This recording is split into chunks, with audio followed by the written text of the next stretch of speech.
log on. How are you? I'm fine, thank you.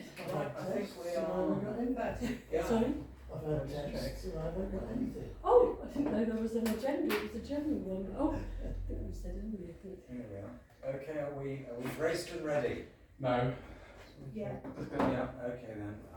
It's not like it's Yeah. Is it okay? Okay then. Are we live? almost. Barely. Barely. Okay. That's. Just wait. Carol. Sounds like Carol's High Hills.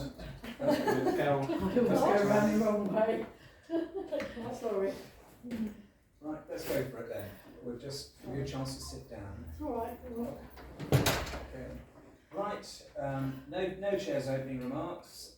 We can just launch a welcome to the Heritage Townscape Committee meeting on the 14th of January 2026. As I said, no chair's opening remarks. If we can have apologies for absence received. We have a few. We have Councillor Black, who has a personal commitment, Councillor Morehouse, personal commitment, Councillor Pennington, personal commitment, Councillor Carter, work commitment, and Ben Garrett, work commitment. Thank you very much. And any declarations of interest? To receive any declarations of disclosable pecuniary interests from members in respect of business to be transacted on the agenda. Do we have anything? No. No, nothing there. HTC 26.1.4, minutes of the Heritage and Townscape Committee. To receive the minutes of the Heritage and Townscape Committee held on Wednesday the 12th of November 2025 and to consider any matters arising from those minutes not covered elsewhere in this agenda. Decision required. Do we have any comments on the minutes? I think we'll take that as if I can have somebody to propose accepting. That's Councillor Ripley, and seconding, and Councillor Marie. We can vote on that. Missing cards. Just hold your hand up. That's it. And Councillor Marie, hold your hand up. So I think we're all, that's it, fine. I'm multitask, can't do it. There you go. Okay, so people sign initial there.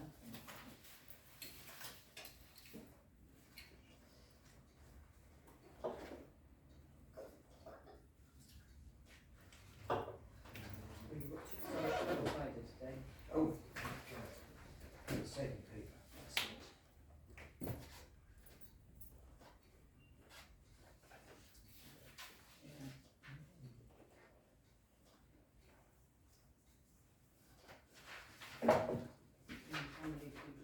Sign.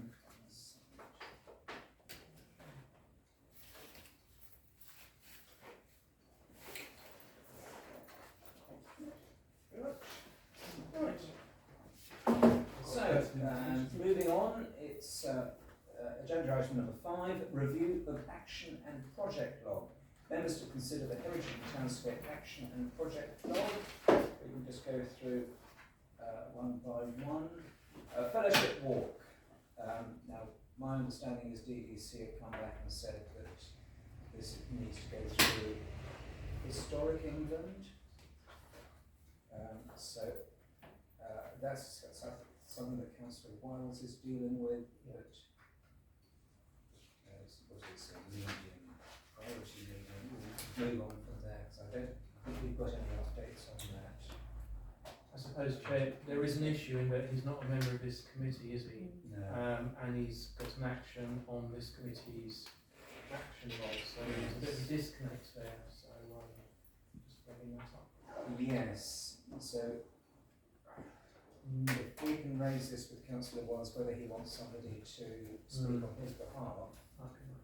Yeah, so we'll move on from that one, as we'll sort of say, we've looked at that.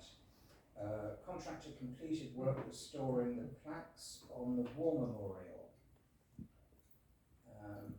Town clerk advised, need my eyes tested, I actually had them tested a couple of days ago. Sorry, should I do it? Yes, have you got a larger print, or you've got glasses? This one, I didn't see the issue. Apparently there was something wrong with the War Memorial. Anyway, I went and had a look at them. I thought it looked fine, but anyway, I found an invoice for £3,750 back in 2023. So I thought, oh, maybe it's been done. Because that's immediately after the date of this action. The history goes is that a former councillor, Harry Sampson, approached us regarding trying to get the war memorial cleaned up and repainted, the names repainted on the older part of the war memorial. Council agreed, council funded it for it to be done. It wasn't done, it was done very inadequately, it wasn't done very well, so we've been looking at trying to see if it can be redone again to make it look a bit better, because it looks awful after it's completed.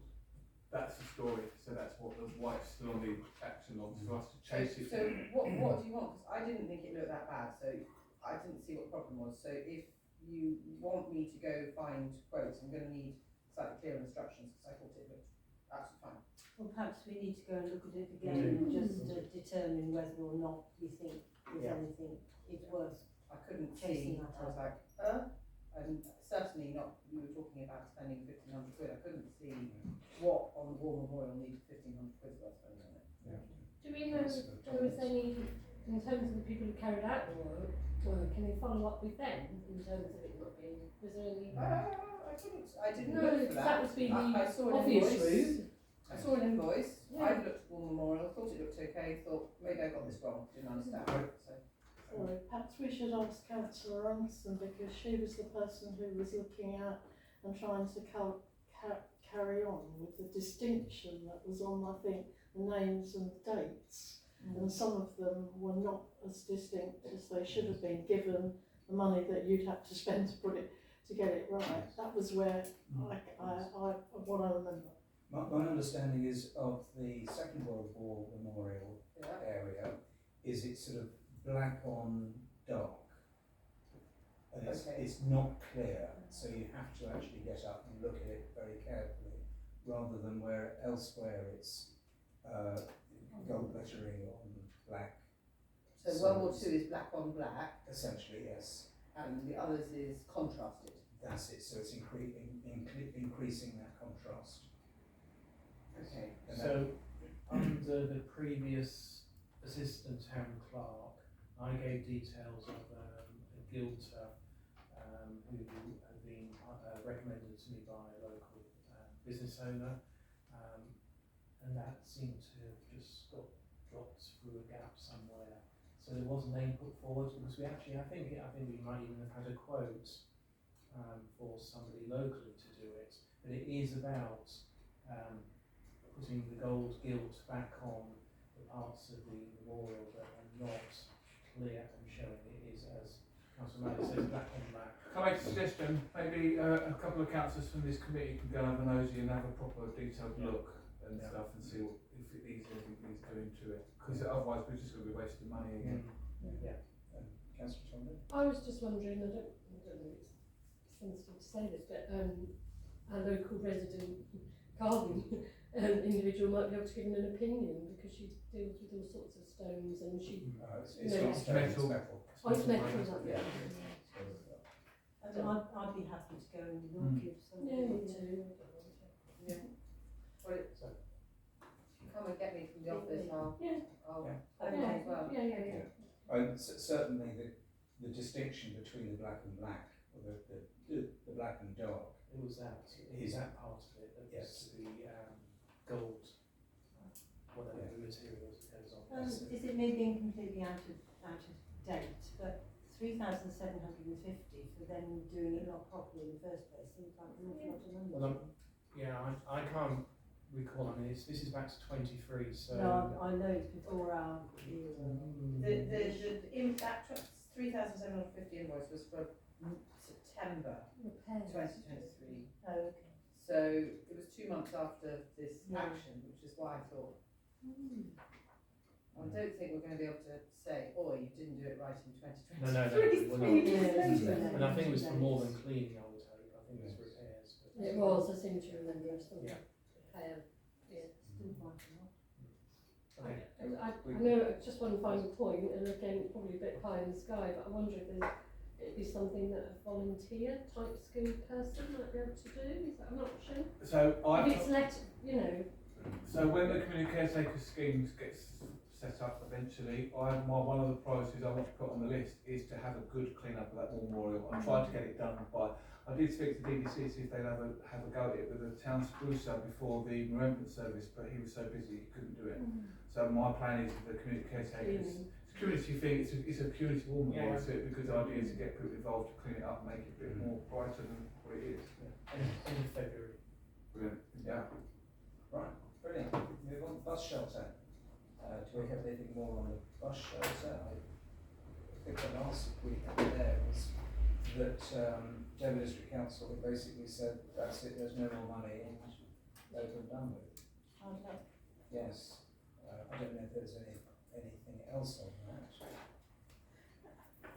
Otherwise, can I just ask how this is going to get resolved? Because although they've said there's no more money, yeah. it still is a problem, and it's still causing residents sort of concerns. And we've just had some terrible cold spell, and so what would be the next step for the council, or are they not considering? Are you not considering the next step?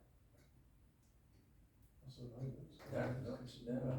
I think we discussed somewhere about getting sponsorship to put ends or something. There was discussion about the sort of sides going on, because the bus shelter has moved from putting decorative, engraved glass and everything with sides to, well, you've got What it one, is now. move on.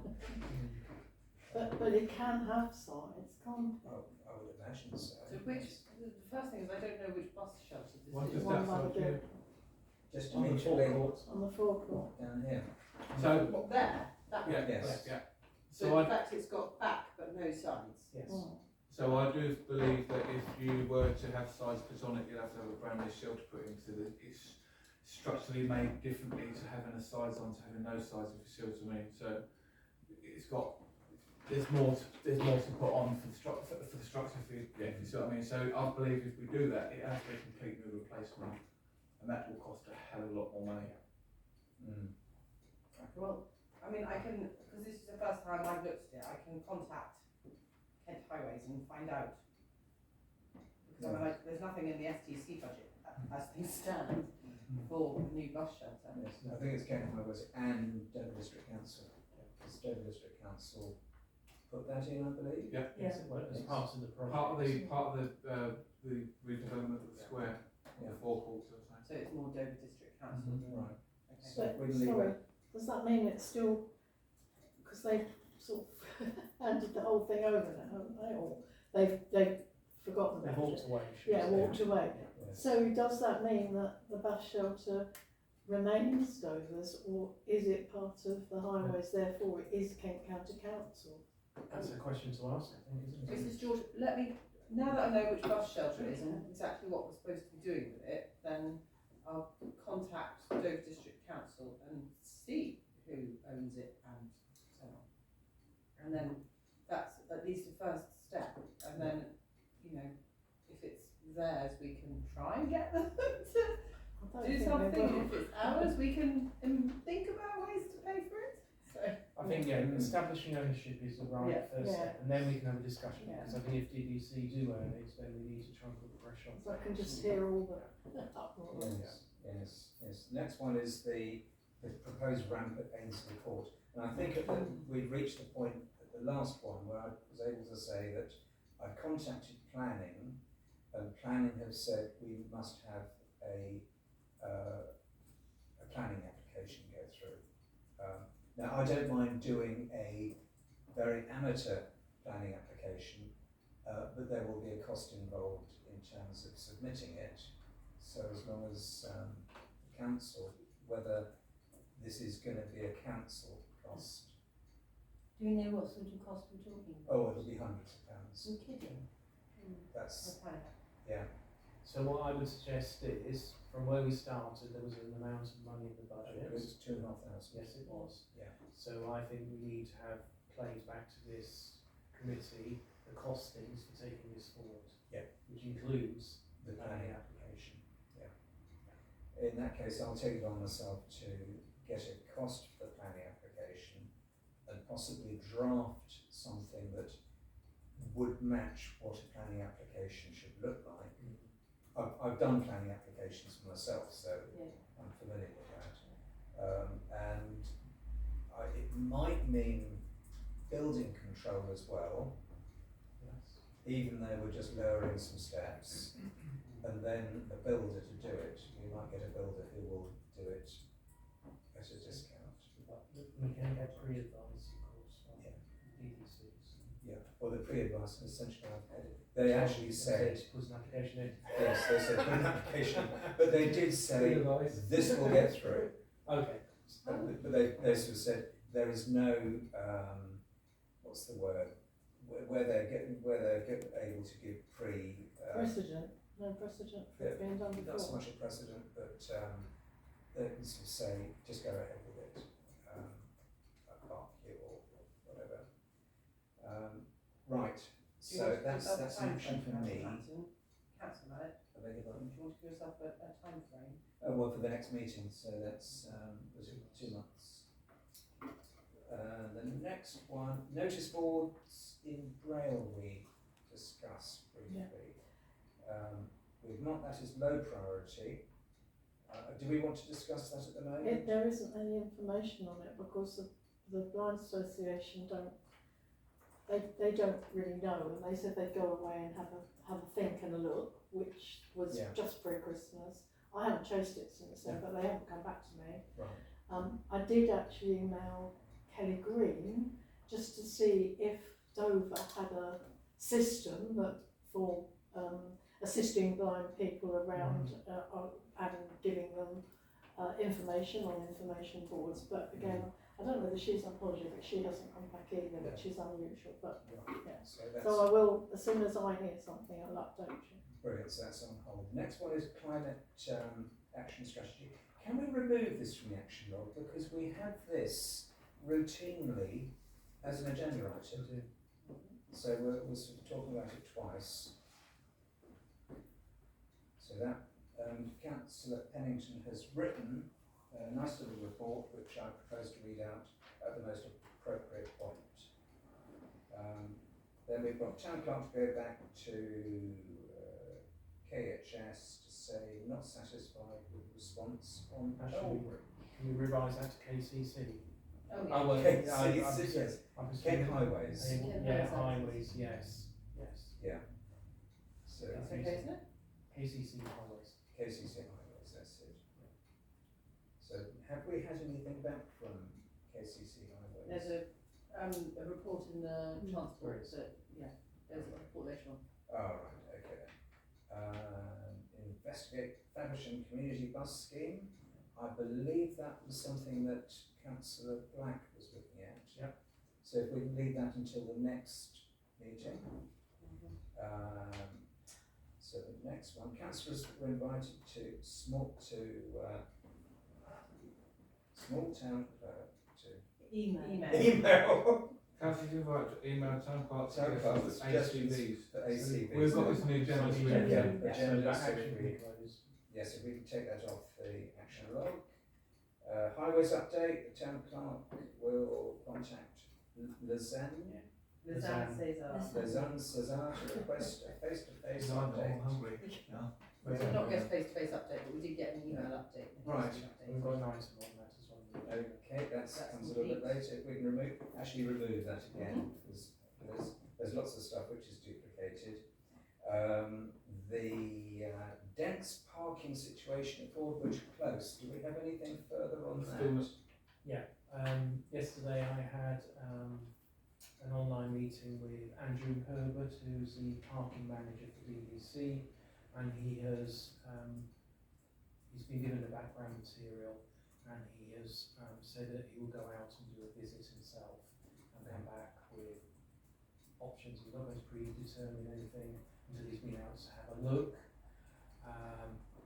But I suppose the overarching issue is that I don't think anybody's necessarily parking illegally.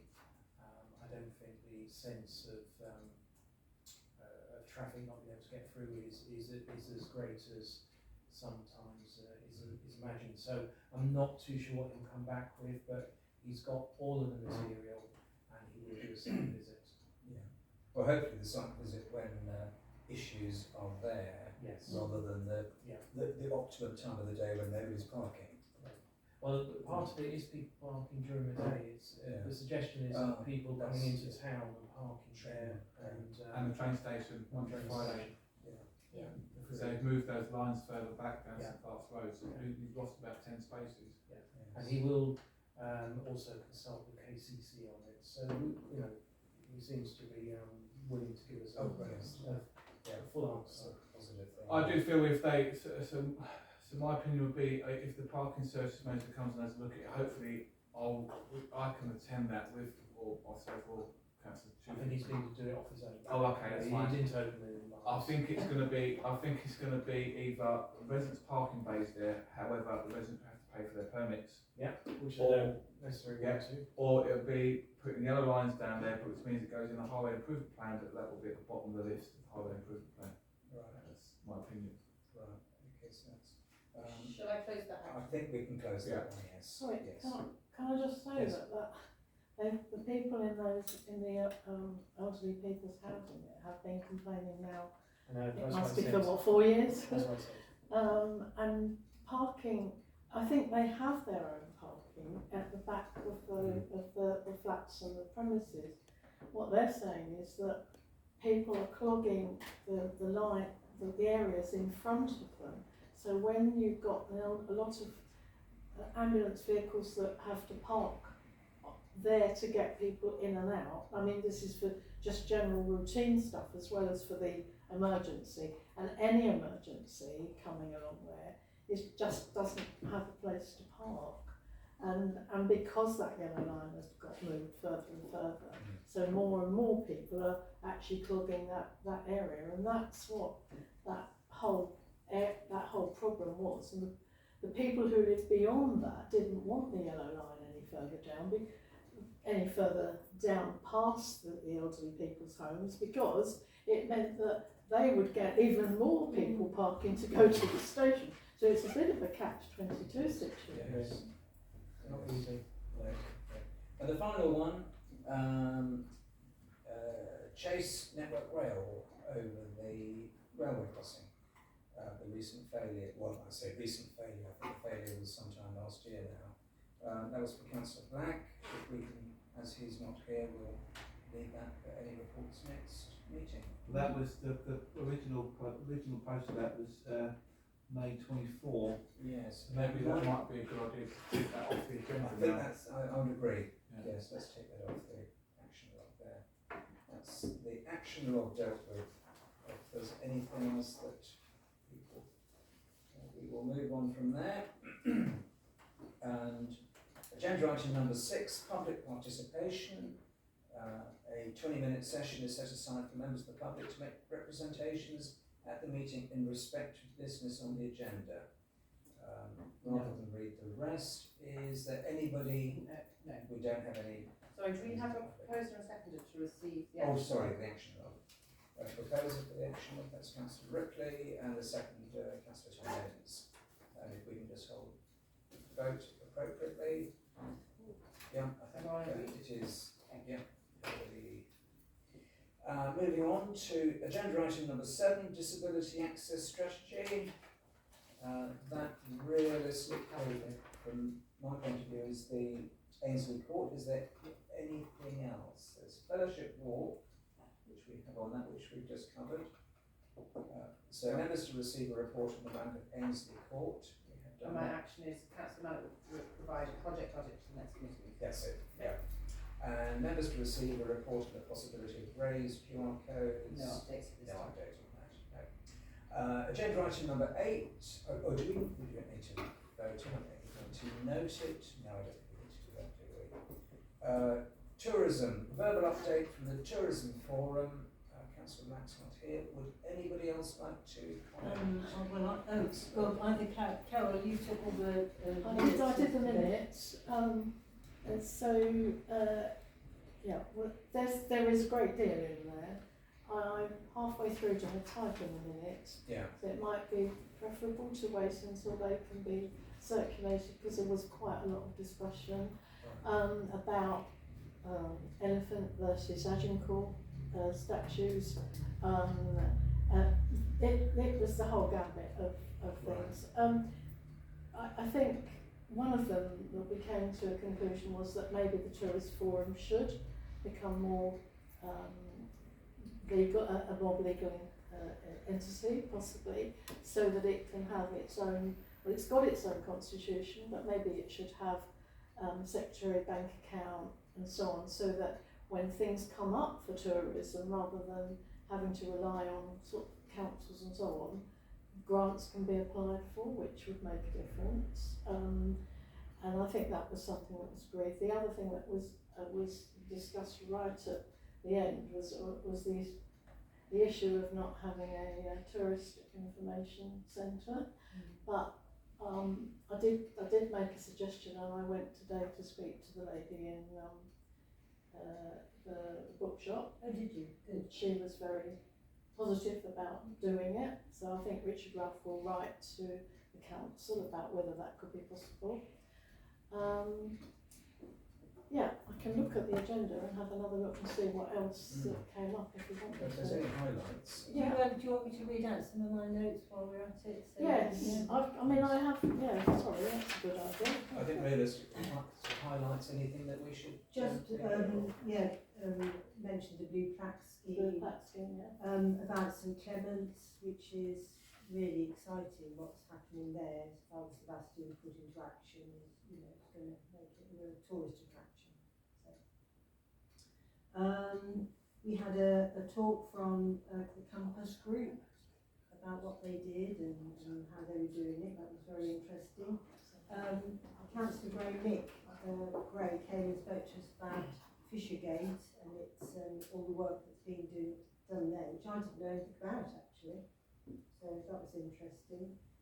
Turning it into a visitor centre and museum, and various things like Thames Barge coming in August.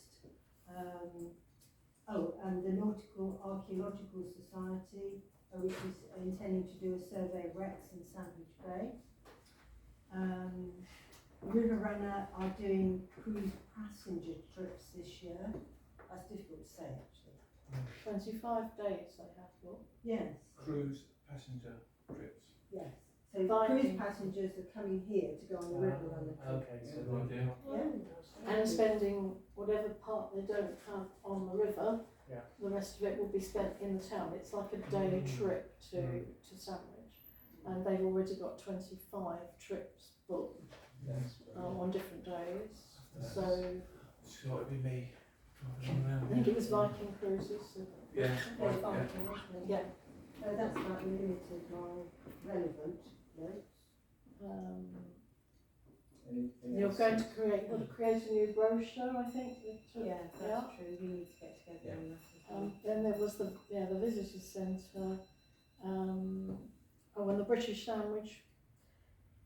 The sandwich for sandwich in British Sandwich Week, proposed by looking at from Terry, and this is all to do with bringing extra people into the town. I mean the Compass Group there just gave a really good presentation, and the amount of hits they get, was it something like 50,000 they were getting hits on their Instagram accounts, and how they managed that with the other businesses in the town, which was really, really good. But yeah, I have got notes here, and I will, sorry Lynn, I'd forgotten, I'd actually got them in this book. Sorry, I'll type up the minutes. Right, so I've got a couple of questions. First of all, it was fed back to me. Can you just clarify whether it was stated that STC is paving the way for a planning application for the elephant? Did anybody say that in the meeting? To say planning application for STC was paving the way for a planning application for the elephants on the quay. No, STC, we made it very clear STC weren't doing that. Okay, that's We- good. We Okay, made that's it right. very clear, two of us made it, Okay. well, in fact, three of us made it extremely clear that, And that's helpful. That's helpful. we also had said that because it had got into the press in the way it did, it had caused extreme embarrassment Indeed. Yeah, everybody. to Sandwich Town Council and to Dover District Council. So no, we explained that we'd actually put in a pre-planning application so that we can find out what it is we would need to do to put one in Yeah, there. that's fine.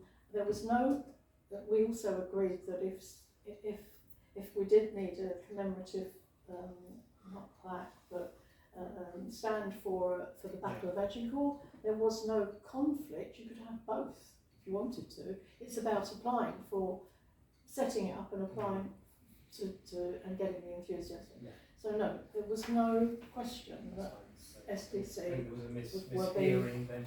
and I've already written that piece in the minutes. That's good. That's good. And the other thing about the VIC, yeah, great to come up with an alternative option, and that should be explored. The only issue I might have is that within the conversations, some of the old chestnuts were discussed, and really the council itself has gone around and around on this issue. From my perspective, it doesn't really help to then be told, well, actually the preference is, and we're going back from outside, the preference is, and it rehashes some of the things that we are struggling with accepting ourselves. So I think the council has to solve this itself. I think reopening the doors to where the bus stop is just a non-starter, it really is. But that's a personal view, the council will decide that ultimately. But certainly there's a lot of issues about combining the VIC with the volunteers in the space in the museum. There's very limited space there, and we have other lighter touch ways in which we might deal with it. My only concern would be, in terms of the shop, to run a VIC, it shouldn't be assumed that it's a light touch. I mean, putting leaflets in there is fine because there's leaflets in the phone box, but to run a VIC is quite a time-consuming element at different times of the year.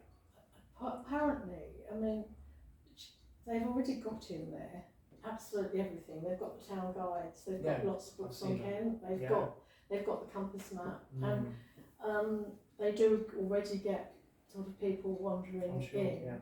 I mean, this was a possible solution to the problems which we seem to have had for quite a long time since they decided, since that was abandoned, the original one was abandoned. Yeah. So, and it was about the willingness of someone to perhaps take that on. So that's all I established. I'll go and have a chat with them because actually, I mean, where the gap is, and it's not a complete gap. Where the gap is at the weekends, and it's not a complete gap because museum volunteers at the weekends do provide tourism advice. But they're not doing it officially, Mr. Mayor. It depends what you mean by officially or not. Well, we did ask that. That was the first thing we asked, whether or not they would do it. Well, I mean, it always has been done in there. There is by the door, there's a cupboard full of tourist info. Yeah.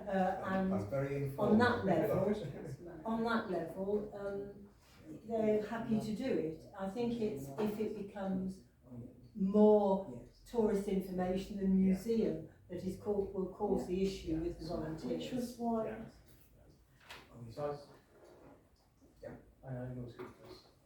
I just wanted to say to you, Mrs. George, that I've been asked by the Museum and Archives Committee to produce a report on this very subject. And I've spoken to lots of the stakeholders involved, one-to-one, so that I've got a picture of all of the different points of view and pros and cons from their perspective of all the various different options. And I will be putting that report to the Museum and Archives. We were only trying to get something to happen before this summer comes. Yeah, so apologies, there's some concerns I have there. So the council runs the tourist information, it has done for years. Well, I don't know, apologies, but I don't know why the tourism forum hasn't approached the council in the first instance instead of going to other places. My also concern is that myself and Councillor Ripley spent 20 weeks, 20 Saturdays, every single Saturday in the summer on a tourist information store outside, giving out leaflets, telling people what the best places to go, etc., etc. So that was covered in the summer. We don't need the weekend stuff in the winter because it's a quiet season. Nothing's happening. I'm not doing, as a personal, for my career, I'm not doing all the tours and the stuff that I normally do in the summer. It's a summer thing. So we are pretty quiet. I just think it's being, certain things, including the other, certain things are being taken away and spoken about and bits and pieces, and it's quite concerning for the council because the council is supposed to be running these certain things. I'm not against the tourism forum at all. It's just that if there's a discussion that's needed regarding tourism, come to the council. Don't just decide to go and do what you feel. Sorry, can I just say that I don't think that was the intention in the tourist forum. It was just what can we do to help to make things in the interim, work slightly better until there's a definitive answer to the question, what are we going to do with the tourism stuff. I think that was just, this could possibly help in the interim. It wasn't we're taking it over. Yes, it's been on the tourism agenda, and it was actually taken up originally by Councillor Wiles 2 years ago. What was going to happen for the tourist information centre? There was lots and lots of discussions then. Nothing happened. We're still sat here with the same issues because things almost got a bit worse after that. It isn't, with respect, I don't think it is totally about just the summer, because what we want is tourism in the winter. In fact, we want it all the year round. So, and yes, we know that to come into the Guildhall, they'll get a response when it's open. They'll get a response in the museum when it's open, but that doesn't mean there's anywhere official that points people in a direction. And my understanding was that under tourism, even before this forum was created, the tourism centre was run purely by volunteers. There was one lady, I think, who was part-time paid. So we're only picking up, we're not interfering. No, I'm not saying We're only not. picking up what has been on an agenda for 2 years, and like everyone here, you see something that sits and sits and sits. And quite frankly, just to say, right, it's on here, we might come up with some ideas. Is that all right, Sandwich Town Council, for us to carry that forward? Seems just another month's journey. I think we covered everything now. So unless there's anything new, if we can leave it at that. That's fine. But I think basically Tourism Forum is coming up with ideas and presenting them. Great, and let it carry on. But at the moment, unless there's anything new, we'll move on to the next one, which is climate change. Do we need to note this? I think there's no note of noting it. On the tourism forum was received? Yes, I think so. We'll just say we've received it. So if somebody can propose that. Councillor Tomlins and Councillor Ripley seconding, and we're noting we've received the comments and report from the Tourism Forum. Moving on to climate emergency, and Councillor Marie, you didn't note whether you are. Thank you. Members to consider the development of a climate action strategy. Now, this is something that a little report that Councillor Pennington very kindly has sent through, and I've proposed us to read it through and pass it on to Town Clerk for proposing it included in the magazine, either the next one or the one after. So I understand that the current one is quite full. Yes. So, climate change, your town council's response. We are all aware of climate change. It's not just the sources of the scenes of devastation and floods which reaches through the media. It's the awareness that our own weather is becoming more extreme and unpredictable. We all have to do our bit to conserve energy as costs rise. The Town Council is determined to support the town's natural habitat to save energy and to keep its costs down wherever possible. Point one, responding in the management of our offices. Lighting. We have made the lighting throughout the Guildhall much more efficient, particularly by using LED bulbs, so saving energy and cutting our bills. Next point, insulation. A major programme of insulation in the loft, increasing both the quality of the insulation and the interface between the old and the recent parts of the building will make a significant cost and energy saving. Next point, staff awareness. All staff are encouraged to play a part by switching lights off when not needed, turning radiators to the lowest comfortable setting, and generally being aware of the need to save energy. Second point, number two, responding to in the preservation of the town's natural environment. The natural reserves where the council participates in management have a special role in the town. Gaysden Salts is a well-known habitat for many species and provides an excellent place for young and old alike to be more conscious of our precious natural heritage. Monk's Wall Wetland Reserve is growing in popularity, and the facilities there for observation are to be improved. Making sure the town's ancient waterways are in good condition is another priority in our programme. Other ventures where the council is not directly involved also have important roles, for instance the Sandwich Bird Observatory. Third point, responding through support to community-run organisations. The council supports several organisations which enhance the beauty of the town and add to the natural variety, such as Sandwich in Bloom. It's surprising how much difference we can make as individual organisations and together as a community. Brackets, for instance, the measures we have implemented in the Guildhall alone are estimated to save more than 1.9 tonnes of CO2. Many of these initiatives depend on the hard work and commitment of volunteers, and we are grateful to them. I think a thanks to Martin Pennington for coming up with this. I don't know if this is something that we could put on the website, possibly. Would you please forward it? Yes, I will do that. Or do you have, is it just a hard copy? No, I've got, I can forward that to you. And then going on from there. Jolly good report, but he listed habitats that the council is involved in protecting and completely missed the fact that the council owns the donkey paddock, so that is now a local nature reserve. And also missed the fact that with the permission of Dover District Council, volunteers in the Sandwich Environmental Conservation Group are not only maintaining the donkey paddock, but are also maintaining the flower beds along the rope walk and maintaining them for pollinators in mind. I'll just take a note of that. What I'll do is I'll amend this, pass it back to Martin just so that it remains in his report, and then pass it back to you for revision. So that's the pollinators, basically supporting pollinators in flower beds. And the donkey paddock. And the donkey paddock. And that's rope walk and butts. Rope walk mostly, isn't it? Yeah, rope walk and just across the road.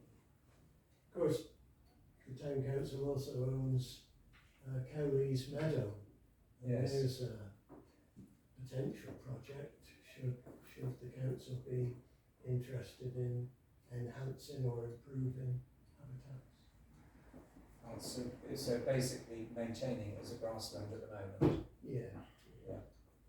But I'm going on. Yeah, because we can add the waterways, we can add a great deal. There is an agreement by the council to increase tree planting in Cowley's Meadow, immediately adjacent to the donkey paddock. Yeah. Yes. So the council's already approving that sort of thing. Yeah. So we wouldn't want people not to know that. No. I think it's a case of this could become too long. It's bite-sized at the moment, and then we can add to it and put other things as well, because otherwise there is an awful lot that we can add to it. Councillor Ripley? Just to mention about the trees and etc. We were hoping for the voluntary tree warden to submit her report for today. Unfortunately, she's had a family bereavement and she hasn't been able to do that. But that does include planting Cowley's meadow and all over the town basically. Yes. So that's quite a comprehensive report, which hopefully we'll have for the next meeting. Yes, and just as we're talking about trees on the climate change element, Markswall will be putting in about, I think it's 412 trees in one of the sections that is suitable for trees, because many parts of Markswall isn't suitable, but there is one area that is. And there will be a call out for volunteers in end of February, beginning of March. Right, if we can, we've got decisions required, but if we can note this at the moment, because I don't think there's any decisions needed. No, so my feedback is, it feels like what Councillor Pennington done is he's done an audit of what already exists, and that's good, and the content is helpful, and it does explain what is already in place. But what we need to challenge ourselves with is what are we going to do next, and actually come up with a plan of things that we're going to do that takes us over and above the baseline that sets. Yes. So we shouldn't just pat ourselves on the back and say, well, we've sorted the lights out, we've done the insulation, that's job done. It isn't that, because what we're saying is it's about tackling the climate emergency and engaging, if you look at the business plan, engaging with local organisations, and some of that would be like, for example, SECG, and the planting programme that's already there. That's what needs to be captured, to say this is what we're going to be doing rather than what we've done. Or else what will happen is it will then just be said, right, job done, put away, but actually there's a lot more we can do. So it's a very small thing that we're going to do is we're going to be, and actually it's built on another council that did it the same as it. I've been working with Arches Low. We're going to be doing a scheme where local residents can purchase a fruit tree for £5. The council will be supporting that by adding some more money into the mix, and Arches Low are going to be giving the trees at discount price. That is a small thing, but actually it's a very clear thing about something else that we're going to do in a town where local residents can purchase it for £5, put it in their garden, fruit tree. They'll be asked to put it in their front garden and prove they've done that, and that actually then has an impact on emissions and fumes, etc. So small things like that, but if you've got an array of things, you've got 20 things, that shows what you're doing as a council. And when I mentioned that to council at the last meeting before Councillor Pennington did it, he looked at the Deal website, Deal Town Council. They have a programme of things that they will do this year, and they will do the following year. That's what it's. That was the point of it being in a business plan. So that's a big tick. Yes. Big tick. Big tick. But it's what we do next. Yes, and I think well, decisions required. I think at the moment we can note. Yeah. But I think we can also note your comments that the future. You know, what comes next. Yeah. So if we can note this, unless there's any other comments, that no, we will note this. Can I have a proposal? Councillor Ripley propose, Councillor Murray seconding. And if we can vote on this. Thank you. Right. Agenda item 10, ACVs. We discussed this briefly at the last meeting. There was a report circulated that had been prepared by Councillor Gray, and we're proposing that at the moment we're going to invite Councillor Gray to go through his report. He in turn has suggested various ACVs which we added to at the last meeting, but we're going to, ACVs is assets of community value.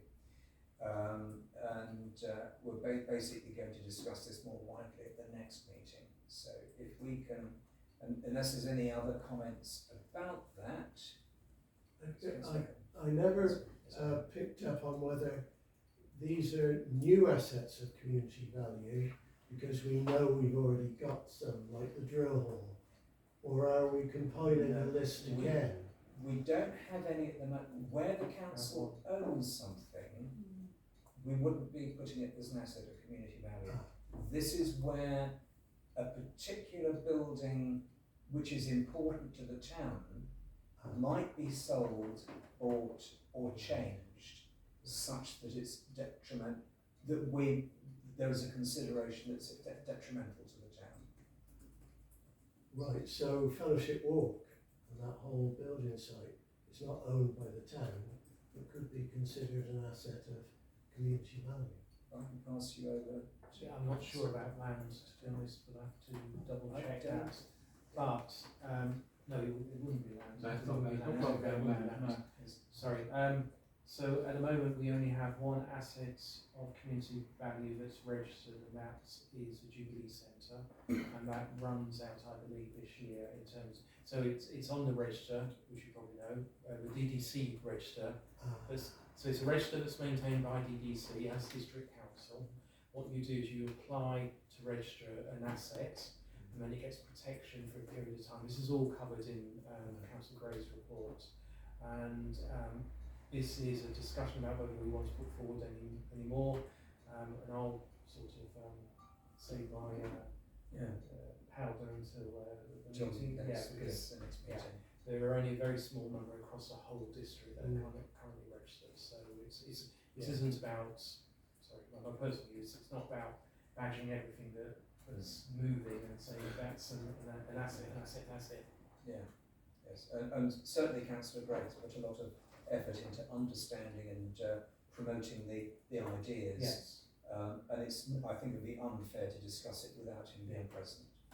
He's got certain views as to which and what should be included, as do others. So I would suggest that people consider that.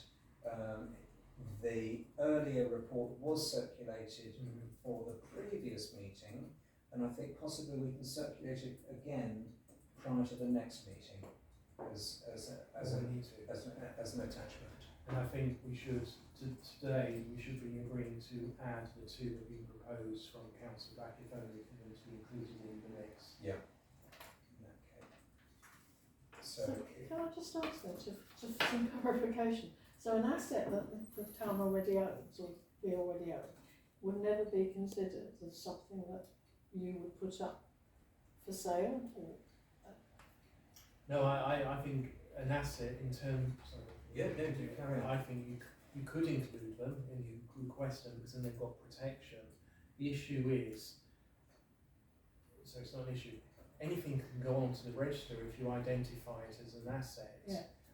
For example, a pub that's owned by a company that's not even located, it could be registered as an asset of community value. right. But it only gives you coverage for a number of years, which I think is 5 years. And in that period, it only gives you a sliver of protection. Yeah. Because the owner of that property can still sell it to the highest bidder if they choose. There's some breathing space at the start to allow a community organisation to step in and try and take ownership of it. So the large list, or a list, or whatever you've got, a list of the assets, if you like, that the town already owns. If you go onto the Dover District Council site, you can put in the search for it and there's a register. And but so something like Cowley's Meadow is protected because it wouldn't be sold. Is that what we're saying? It belongs to the we're not town. saying that. We're not saying that, no. No, I think there's also the practicality. So, for example, putting, the Empire as an asset of community value, is it likely to be sold in the next 5 years? No. Is it owned by an organisation that might sell it? Right. No, it's owned by the Okay. Tolbridge Fund. So, would there be anything gained? Because the other thing is, it has to go to Dover District Council, Right. and they have to approve it. That's my Yeah, understanding. they have to assess it and So, approve it. if we start putting too much through, potentially, and it might well be that there's sufficient in Sandwich, and I'm not going to prejudge the next meeting, that would allow a number being submitted. But Okay. it's Dover District Council is the decider. I think I best read the book to get Yeah. my head around. And Yes. land can be registered. Yes, thank you. Right. So if we can move on from there, no, if we can have a decision, so if we can note that we've decided to delay this until Councillor Gray is able to present to us, hopefully at the next meeting. And we're agreeing to add in And the other two, the So it's Councillor Soldiers Black. Green Playground, and what's the other one? And And it's, Luke- he said, It's the two near, there's the one on the new development. which is called, it's on Woodersborough Road. Oh, It's on the main, That's the Earl of Sandwich, what was his name? Montague Place. Montague Place. Montague. Exactly, well done. Well, I mean, I knew St Jeff didn't. Montague Place and the Calder's Gardens Yes. play park. So if we can vote on that, or can we have a proposer? Councillor Chuka has proposed and Councillor Murray has seconded. No, Oh, yeah, Councillor Ripley or Councillor Tollins has seconded. No, because Councillor Tollins has seconded. You haven't seconded. Carry away, that's going to be a long meeting, so that Yeah. hopefully the agenda's quite low. And that if one. we can just vote on that, Yeah. I think we're all in agreement. Thank you very much. Resilience plan. Agenda item 11, resilience plan. This is something that I think has sat on my desk for a while. What I would, I have since, if I can just have a quick word and then pass it over to the committee. I've been going through various resilience plans and emergency plans because it depends on what you want to call it. It's often emergency plans of various councils. Generally speaking, I start to read it and I lose all will to live. So I don't want to, if I'm going to be involved in this and come up with something, I don't want to do something which is a repeat of an emergency plan that nobody will read. And the other thing to consider, if it's a real emergency, generally speaking, those that know how to deal with emergencies step in and take over, and hopefully everything works. And they say to us, go home. So what I would propose, which is to get things going, is an option to have a website page which is information for improving the resilience of the town so that we're pointing people in the right direction for various bits of information. So for example, calling it whatever, help, advice or emergency, where to go, where to look and who to call. So for example, we have a block which will remain empty forever, hopefully, which is for an emergency. So people will know if there's an emergency, go on the town council website, click, look for help, look for whatever, and you know where to look for the latest information. And that might just simply pass you over to Kent Police, the Fire Brigade, Environment Agency. But basically, lots of links to advice, including, for example, Dover District Council's resilience pages, the emergency planning, Sandwich Community Hub, for example. But fundamentally, to be able to say, if you need help on accommodation, so access to housing, furniture, utilities, fire precautions, food insecurity, obviously Sandwich Pantry, water and flooding, what to do, but not that we're telling them, we're able to point them at saying, these are the experts. Money matters, citizens' advice, possibly. You've got the Martin Lewis pages, that sort of thing. But actually being quite flexible, looking at it a little bit laterally. Health and mental well-being, community hub, for example. Scams and fraud alerts. You post the community information, so being able to post, but so that there is a single point of access to information to help, and that is a starting point. See how that goes in terms of actually really helping people without trying to write page after page of what food to stock, whether you should keep 10 gallons of water to one side, 3 days of food. Let somebody else do that, because otherwise there's 50,000 websites throughout the country saying keep 3 days of food. I don't really see the point of repeating that. But I don't mind taking that as an action to present a sample web page for the next meeting, which we can hopefully agree on, and then pass it through to the town clerk to just basically upload onto the website. But, so that is my contribution there. Any thoughts? Yeah, I think it's a brilliant idea, it's a better idea. But my only one concern is if there was a major issue, and my example might be a fire, because I know about all the timber buildings we have, so fire, and things get cut off, as they were on Christmas Day. You couldn't access that. Our phones went down. Our phones went down. Yeah, We were not able to signal box use went our down as well, telephones yeah. at all. That's amazing, because I'm on the Woodlandsworth connection, and that's... And we had two different, suppliers. No one could access the phone. But So we couldn't look. So if there was a major fire, and I'm sure the fire brigade and the emergency services would come in and tell us what to do, where to go. But you see smoke and you want to be safe, I suppose. What is the process for things like that? If it's with the fire brigade or the emergency services, that's fine. But maybe that needs to be pointed out as well, that there isn't one place that we go. That's the point of this, is I take your point that if the web breaks when the emergency happens that you want to look up, whatever you do, whatever we do, where we put the information, ultimately it goes online. Otherwise we would end up making a little booklet, which again might have the links to say, type this link in, or have a QR code. We are so embedded in the web that...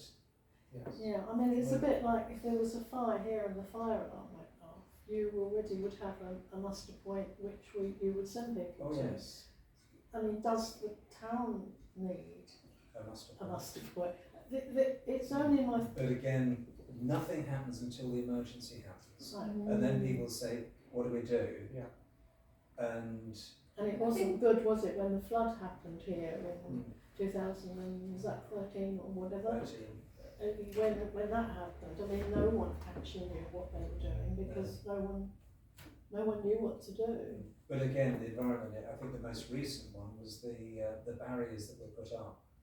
In the middle of the road. Yes. By But the that Environment came Agency. from the Environment Agency. And that's something that we would have had nothing to do with. And if we tried to have anything to do with it, I think they would have told us, possibly quite impolitely, to go away.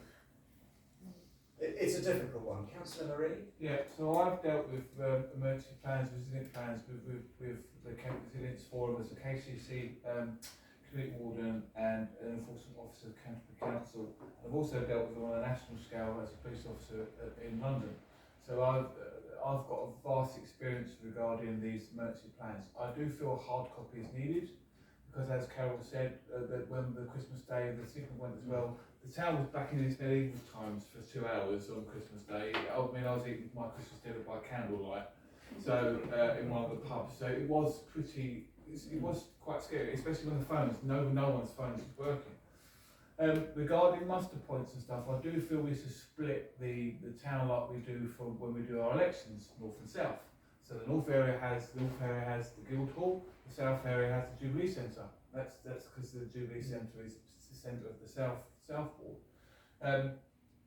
regarding contacts, myself and I do believe Councillor Chuka as well, when we had that really bad storm last year, when half of the town flooded, I was getting numerous amount of phone calls and emails, and I was running around the town in the pouring rain, giving my personal dehumidifiers and stuff to the school, so the school kept running and stuff.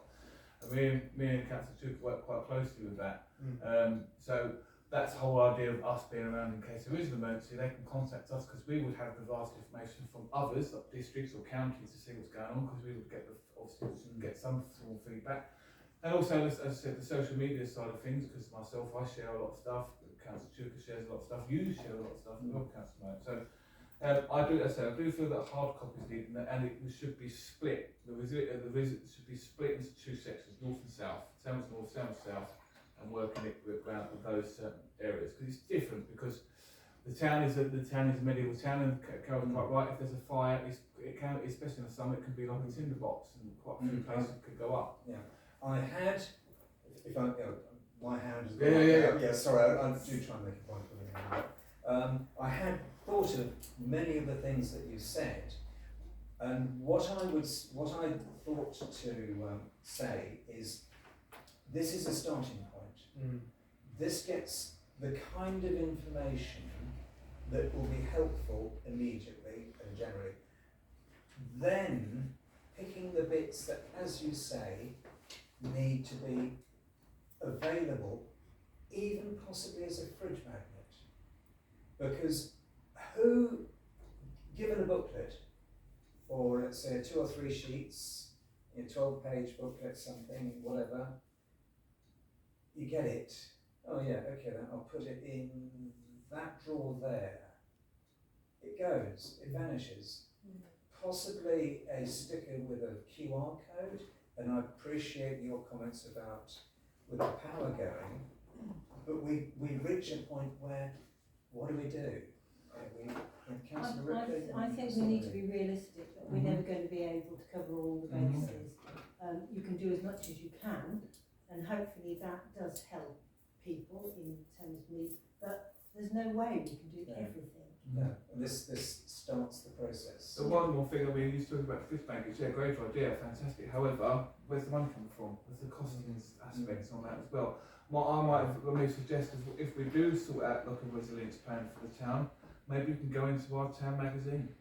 As I've detailed, sorry, I think I've nicked Councillor They're putting a detailed little tiny little booklet within the booklet. In that case, a QR code in the magazine. So, but yet we're going back to what Carol said regarding if the web goes down. But who keeps the magazine?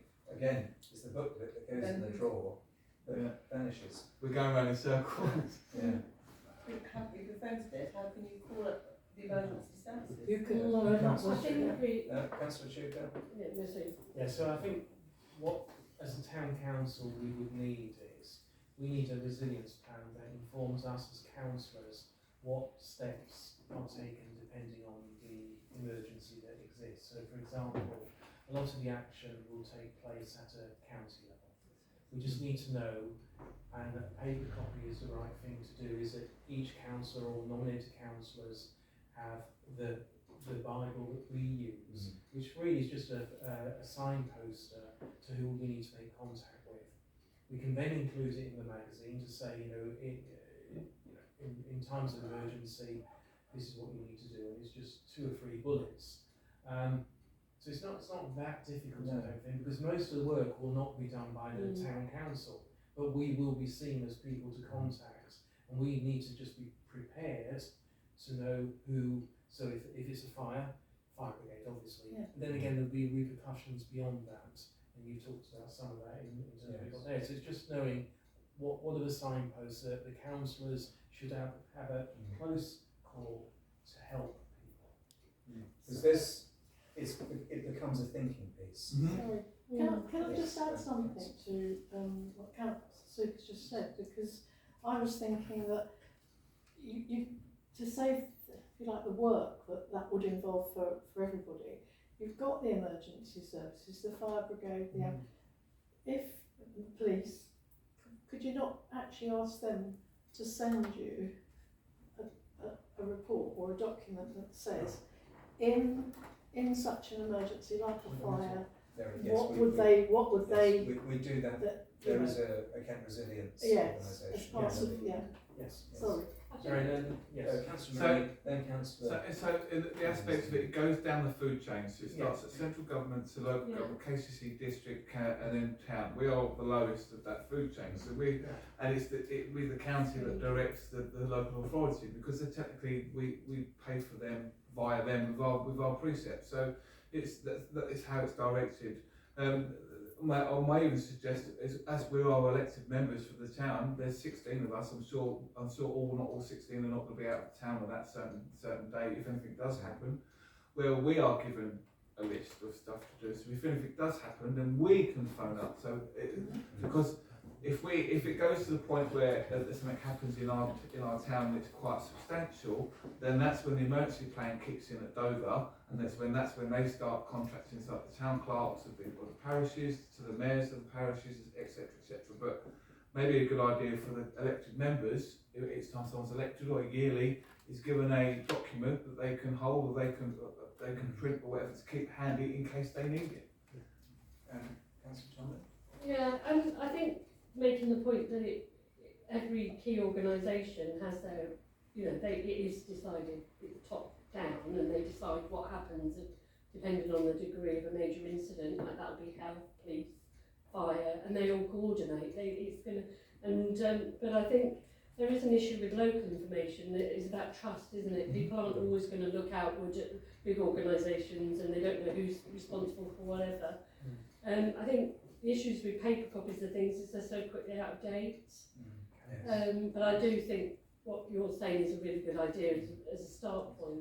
And I think it's not just about emergency resilience in extreme cases, it's also the idea of providing those links for people here and now, like the food bank and contacts and the pantry, link maybe to the website. I think, in verifying those organisations, because people's crisis can be on a small level, and not just the major level. Yes, because I've seen on It's a good certain way to online, coordinate it. people saying, "What do I do? Yeah. I'm hungry," Yeah.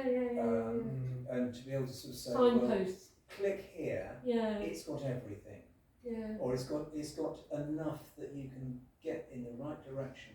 So it's stepping away from we're all going to die into getting We've people got no back water. to Yeah, and we are lucky because we are a community here, and I think people will look within that community, whether they do it on social media or not. But I do like this idea of building a resource, and we can, however that works, I don't know, but whether it's a working party or whatever, but you've got to be able to verify. We had a recent thing with an organisation acting as something that they weren't. You need to be able to verify those people, because they are opportunistic. And once it's online, Yeah. people can see it and say, that's not real. Yeah, because currently I think we kind of think that everybody knows it because it's all there, but it's not. It's determining what's helpful and what's not, and what's real and what's not. It's too much information is as bad as no information, really. Yeah. So from a trusted source, which is hopefully the local council, I think it's a good building point. So we could definitely replace a meeting note with that duplication, that could become an emergency. Yes. Emergency or help. Anything else? And just the other thing Yes, is, please. if we have a specific official role as councillors, that would be good to see clarity on, really. And Or I is it think just optional? That Is it a comes moral? on. How are we guided by that? Yes, I see that as coming on to subsequent meetings. Yeah. It's getting something, because I've sort of seen this and I've been kicking myself saying, I've committed to do something, I'm finally doing something. I know there's an awful lot more. One of the ideas I've thought of is, for example, if there was to be because Sandwich basically is sitting here waiting for a flood. Like a lot of the UK. 40, 50 years time maybe. But what can we do that will actually help? Struggling to find, and I think the only things I can think of are providing boxes so people can take their precious things upstairs, because who has a box, an available box, or the advice to say, take your car out of town and park it a bit higher up, so that one of the most expensive things you have isn't destroyed. Beyond that, or who lives where, who needs help. So a list of people who need help. Bit dodgy that with the GDPR and whether we actually want that kind of list that potentially could get public. And just finally, sorry, another point I was going to say at the time. What's happened with outsourcing the services is things aren't obviously named anymore, and that's one of the problems with people accessing help. They don't know what these organisations do, and they don't know, are they local authority or are they private business. It's completely mudded now. That's a very good point. But no, I'll come back with something next meeting, which hopefully I can circulate, and we can add to or subtract and pass it on to town clerk. Will you find that, will you save the links? Because it will... Or everything, there'll be links as well. Yeah. So there'll be titles and links. It's a live Word document, I can then just basically cut and paste So- it. Cut and paste, yes. Suggestion, we could all feed into, we'll all have a different bit of knowledge, won't we, of Yes. contacts and organisations. Perfect, thank We you. could all feed that into you as, Yes. and not, I mean, you can start big and narrow Yes. it down, Well, it's can't you? age But it's, concern, the details Yes, of age yeah, concern, definitely, because yeah. that would come under health and mental well-being. yeah. I'm Support, I'm in the 70s or 80s or 90s, and I'm a bit lonely. What do I do? Well, I'm not me yet, not me yet. What's your Tinder profile for a relationship? I'll just phone you, Simon. Disclosure there. Okay, if we can have, now, are we going to note this or decide? I think decision. No. If we can note that I'll come back with a more complete version. So a proposal, proposer and seconder. So Councillor Ripley proposing and Councillor Tudor seconding. And it's unanimous. Highways update. Members to receive and report on highways and the HIP at the head. Can I pass that on to somebody who knows better than me? So if you look at the HIP, Me? If you want to do that, yeah. I was saying, if you look at the HIP report, all in there's- progress. it's the work in progress. If you look at the HIP report, each comment has in red as the latest updates. So I think we should note it because none of it is for decision today. The only thing that was flagged up is around the SIDS. Now, we didn't, and maybe it's something we revisit when we do the next highway improvement plan version, because the SIDS, Kent County Council aren't willing to provide SIDS in 20-mile-per-hour zones. But I'm aware that there are places that do have them in 20-mile-per-hour zones, so I'm confused a little bit. So We used to have them. and we have had them, but they didn't replace the one on the High Street that came to end of life. And I think I'm pretty sure in the documentation that Toby Butler provided, he talks about 20-mile-per-hour limitations around it. However, putting that aside, I think maybe we do need to look at SIDS, but it didn't come up as a priority in the HIP that we've currently got. The cost of a SID is probably circa 6,000 from purchase and installation costs. So it's not a small figure. I can get the details because we've got one in Woodensborough. Yes, sorry, I've seen it, And yes, so the problem is somebody goes through, sees, I've been caught speeding, I'll go and nick it. And actually, so we've lost one. We take it. They take it. Yeah, we have one nicked. Insured, so it's replaced. But so we were okay there, but obviously you've got to consider batteries as well because they it lasts about 2 weeks, I think. Sorry, they're not just the ones that warn you of your speed. That's it? And that they record. No. Oh, but someone thinks they record, so That's they it. They can. There are versions that. Yeah. Well, no, sorry, not record. Sorry, they capture data. Yeah. They capture data. So, yes, they capture data. They don't record who did it. No. You don't. Who done it? Yes. Right. So So What do we say? With regard to the SIDS, are we proposing, I'll come back with get a price from what we've paid and where, but I would imagine, yes. I had, this Toby Butler was an extremely nice and useful man. I sent him an email and he called me back, which is like a first for highways. And he is in charge of SIDS. So right. he's Mr. SIDS, and he said to me, it was Sandwich came to me about SIDS and then it went quiet. So I've got him on a current conversation, so I can go back to him and find out what exactly the locations are that's being considered and how much the cost would be. Yeah. Would you like me to do that? Yes, please. Yes, please. Can I just ask, obviously,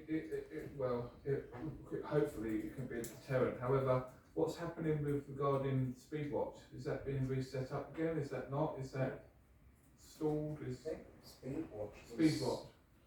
It's part of the town. We've spoken at the town team quite a lot. Yes, it was discussed. I was given the name of a potential coordinator for Speedwatch, and I emailed him and said, "Are you enthusiastic?" And I had absolutely no response. Was that Simon? That wasn't Simon Byers. No. Someone It was a else. different individual. That was the problem we had, wasn't it? That it was just such a small group of people who really were. And that's why it withered on the vine. So there was, before going on to that, and talking about that, on the SID, which you mentioned his name, Simon Byers, I linked up with him and engaged with Toby Butler. It's a clear line from KCC, they will not provide SIDs in 20 mph localities, when I'm actually looking at the information that he's given, and it's stated in there. And what Simon Byers was doing was trying to prove that actually there was equipment out there that could be sensitive enough in terms of 20 mph. William has one. Yes, exactly. Yeah. So there are lots of there's lots of evidence that counters the view that's been given, but that's why we didn't get too far with Toby Butler, because I engaged with him alongside Simon Byers. So I'm not convinced that there's something to offer there unless we have it on the hip. And when we did the hip exercise, we didn't get that as a priority item, so we might have to look at that again. And the cost, I found a cost because it's online, and the equipment is around about £2,000 to £3,000. But then you have a massive wraparound in terms of KCC survey costs, installation costs. They will only provide the equipment, and it soon tots up to around about 6,000 plus. So that's the sort of ballpark we're looking at. And Simon Byers actually proved, because the mayor says he did an awful lot of work, and he proved that other counties and councils have installed this particular piece of equipment, and that it is available. He even went to the manufacturers to find out. They went to Kent County Council and did a demonstration or a presentation, but the Kent County Council will not adopt that particular camera that works. Yeah. And of course we have the added issue in Sandwich that you have a flow of traffic, so many metres for the camera to pick up the average speed that you're doing or overspeeding. And Sandwich doesn't have any real roads that are straight enough for anyone to measure, for anything that Kent have that will measure that distance. Plus the fact that the pavements are not wide enough for a camera to stand there, and the buildings are not in alignment for that to happen either. So there was a massive problem.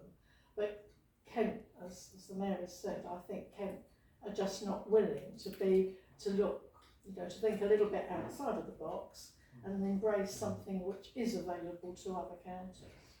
So, and I think the one in Wingham, I think didn't the local people buy that, or the local council certainly paid for it? Woodensborough, we bought ours. Yeah. There's one along the Oldcombe Valley as well, isn't there? As you go down the hill into towards the top of the hill, you go down the top. So they do have them. Councillor Murray? Yeah, so just look at the KCC website. So basically, Wingham have had a really, really big influx regarding stickers, posters, all the 20 stuff in the Wingham High Street area since it was redeveloped. And they've used a thing called the Emergency Active Travel Fund Scheme.